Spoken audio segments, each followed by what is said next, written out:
Hello, कैसे हैं सभी। उम्मीद करती हूँ सभी बहुत अच्छे होंगे। सो आज की जो डीएम एंड डीएफ की एनर्जीज आ रही है वो कुछ ऐसी है कि डीएम जो है वो हमेशा से कंफ्यूज रहे हैं, कन्फ्यूज़न क्रिएट करते रहे हैं बिकॉज़ ऑफ कभी अवेकन ना होना, कभी अवेकन हो जाना, बट अवेकनिंग के बाद भी उनका प्रोसेस में होना अवेकनिंग की, फिर अवेकनिंग की प्रोसेस कंप्लीट करने के बाद में फिर ऐसा होना कि अभी कुछ ट्रॉमास बाकी हैं, कुछ वुंड्स बाकी हैं, कुछ कर्मास बाकी हैं। फिर कुछ ऐसा होना कि चीज़ें अभी रुकी हुई हैं, डीएफ के पास जाना है, डीएफ के पास तो जाना है, लेकिन डीएफ के पास जाना अभी जाना ठीक रहेगा या फिर बाद में जाना ठीक रहेगा। तो वो हमेशा से ही कंफ्यूज रहे हैं और अभी भी वो कंफ्यूज़न में ही हैं कि डीएफ के पास जाने के लिए ये टाइम बिल्कुल ठीक है या नहीं, डीएफ एक्सेप्ट करेंगे या नहीं, डीएफ जो हैं वो मान जाएंगे या नहीं, डीएफ के पास जाना इस टाइम ठीक है नहीं है, क्योंकि फाइनेंशियल स्टेटस इतना अच्छा नहीं दिख रहा है डीएम का। तो डीएफ कुछ गलत ना समझ ले, डीएफ ऐसे ना सोचे कि मैं फाइनेंस के लिए आया हूँ या आई हूँ।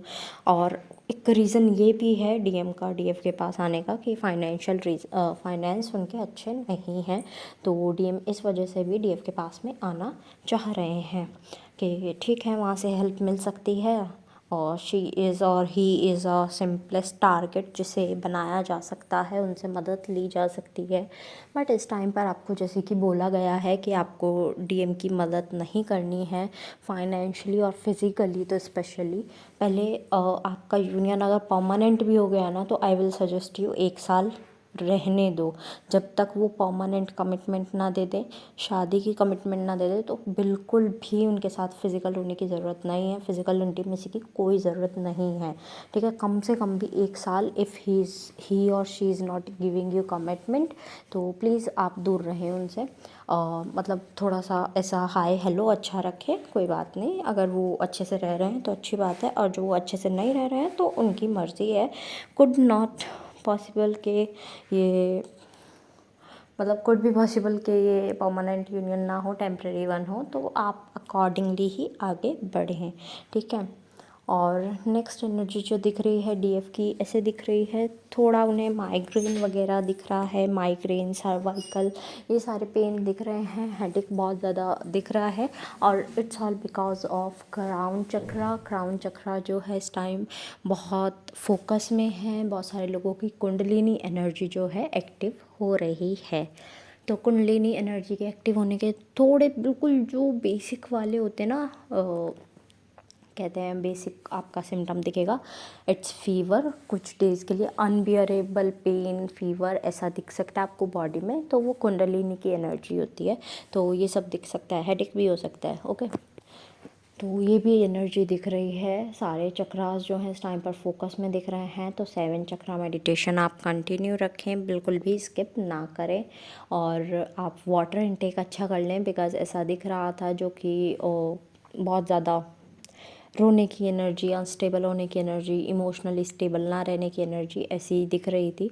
तो it will manage your emotional energy, emotions को बैलेंस करेगा आपको। ठीक है, वाटर जो है ग्राउंडिंग करते रहें, नेगेटिव एनर्जी जो भी है या फिर जो भी एनर्जी आपसे रिलीज़ होनी है वो आपकी रिलीज़ हो जाए, वो अच्छा होगा। तो ग्राउंडिंग भी करते रहें साथ साथ। अगर कोई मेडिटेशन कर रहे हो तो उस मेडिटेशन को भी कंटिन्यू रखो, बिकॉज़ वो भी आपको हेल्प करेगी। स्पेशली कर्मा क्लिनजिंग मेडिटेशन अगर आप कर रहे हो तो इस टाइम पर बहुत अच्छी बात होगी, मेडिटेशन कंटिन्यू करो। बिकॉज़ कार्मिक के चक्कर में भी कुछ डीएम इस टाइम पर फंसे हुए हैं, जो कि ऐसा हो रहा है कि डीएम इज़ लाइक के कार्मिक के पास जाऊँ या डीएफ के पास जाऊँ, कार्मिक भी अच्छे बन रहे हैं, डीएफ भी अच्छे बन रहे हैं because of Venus retrograde.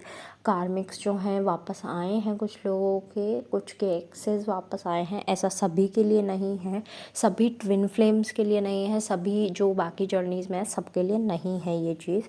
Venus retrograde का कुछ और भी मतलब है। ठीक है, तो आप सिर्फ इसे रील्स में आता रहा है कि रेट्रोग्रेड होगा तो एक्स वापस आ जाएगा, कुछ के नहीं आए। क्यों नहीं आए? क्योंकि उनके लिए था ही नहीं उनका एक्स का वापस आना। तो आप सब ये मत समझ के चले कि आप सबके लिए सेम मीनिंग होता है, नहीं। और बहुत जो डीएम हैं वो 3D और 5D में कन्फ्यूज़न दिखा रहे हैं, तो अभी उन्हें श्योर हो जाने दो 5D में जाना है, 3D में रहना है। इट मीन्स कि वो 5D में कनेक्ट कर पा रहे हैं, लेकिन उन्हें समझ नहीं आ रहा है कि उनके साथ हो क्या रहा है, वो क्लियर नहीं है इस time. But it's okay, it's up to him कि कब तक उन्हें समझ आता है। तो ये सब उन पर छोड़ दो, उन्हें कब समझ आता है कब नहीं। ओके। एट लास्ट जितने भी सॉन्ग्स मुझे चैनल हुए हैं I will mention in the description box, आप अपने मैसेजेस वहाँ से भी ले लीजिएगा।